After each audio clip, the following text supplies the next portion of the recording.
¿Qué tal? Les habla José Miguel Ruiz y en esta ocasión quiero platicarles un poco sobre uno de los trabajos más relevantes de Roberto Gargarella. Me refiero a la sala de máquinas. Roberto Gargarella es un jurista argentino, profesor de la Universidad de Buenos Aires y para muchas y muchos un rockstar del derecho en Latinoamérica. Precisamente en la sala de máquinas, una de las claves para comprender este trabajo es este dato relevante. Roberto, además de ser abogado, es sociólogo y la impronta marxista. Y esto se puede notar, se puede evidenciar en que la propuesta de Roberto en la sala de máquinas parte desde un análisis histórico de la evolución de los textos constitucionales en Latinoamérica. Roberto encuentra la genealogía de los textos constitucionales, de los diversos textos constitucionales en Latinoamérica, en tres grandes proyectos políticos y a la postre culturales, como lo fueron, en primer término, el relacionado con el Imperio Español, de rasgos básicamente conservadores. Por otro lado, el inspirado en la Revolución Norteamericana, de rasgos típicamente liberales, y por último, el de la Revolución Francesa, de características radicales republicanas, radicalmente republicanas. Estos proyectos para Roberto Gargarella influyeron en las primeras constituciones de Latinoamérica y a mi ver es un acierto partir desde estas premisas para poder relatar el trayecto histórico de cada una de las constituciones en Latinoamérica. Otro aspecto clave que destaco del trabajo de Roberto Gargarella es las marcas de identidad que él detecta en el constitucionalismo latinoamericano. Primeramente, busca en él la división de poderes que es fundamentalmente tripartita y por otra parte la sección de derechos. Es decir, Roberto Gargarella divide las constituciones en Latinoamérica en dos secciones. La parte del poder, a lo que a la postre él llamaría la sala de máquinas, y la parte de los derechos.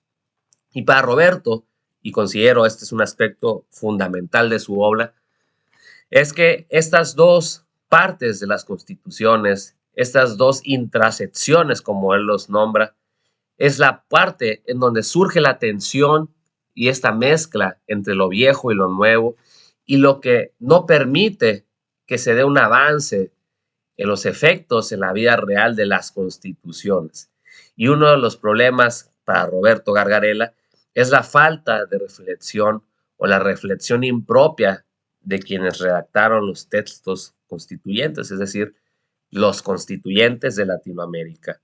Y ello impide que las nuevas propuestas puedan permear a propósito de las viejas estructuras que detecta Roberto Gargarella y se encuentran precisamente en la parte de la sala de máquinas y que Roberto identifica de manera bastante interesante, sobre todo en este discurso progresista por el cual se considera que se consagran derechos en la Constitución, pero a la usanza de su mentor Carlos Nino, Roberto Gargarella considera que, por ejemplo, si no se reforma la parte de la Constitución en donde se describe cómo será el ejercicio del poder, es decir, la sala de máquinas, la concesión de derechos no beneficia al colectivo, a la ciudadanía, sino únicamente a un poder,